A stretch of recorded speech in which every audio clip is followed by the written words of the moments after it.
To begin this recipe, I added some water in the pan, so I kind of stayed away from oils, and I added some vegetables. You can add any kind of vegetables you like. If you don't like mushrooms, then you don't have to. I also added some butternut squash. That kind of like made the recipe. This is already pre-made butternut squash because you have to like put them in the oven and stuff. So it kind of like saved me time. I added some more onions because I love onions, and then I just basically stirred it around and let it cook for a little bit, and then I added some paprika. I think that's how you say it. I always suck at saying that word.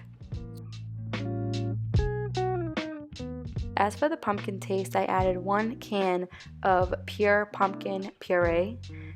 This is what gave it like a creamy texture, and I also added 2 cans of vegetarian chili beans. Along with that, I added 1 can of water, so I basically just filled up the can that the beans were in so I can get the rest of the flavors that was in the can into the pot. I always do that when I'm either using like canned vegetables. Another thing is that I just mixed it around really well because you want to mix up that pumpkin puree and add some pumpkin spice into the mix. I added about maybe like a teaspoon of it along with some maple syrup. Again, I'll have everything linked down below. Some garlic powder, parsley. This is the point where you guys can add any little herbs you prefer, but the main ingredients to this recipe is pumpkin puree and maple syrup. And then after that, I did let it sit for a good half hour and just basically let it cook. And ta-da! When it's done, I always add a scoop of guacamole along with some scallions on the top. I do let this cool down before eating it.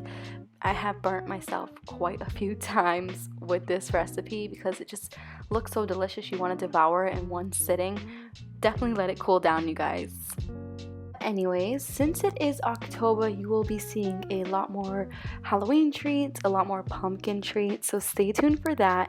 If you guys try out this recipe, like I always say in all of my recipe videos, let me know or take a picture, send it to me on Instagram. I love seeing you guys recreate these recipes, and I'd love to hear feedback on them.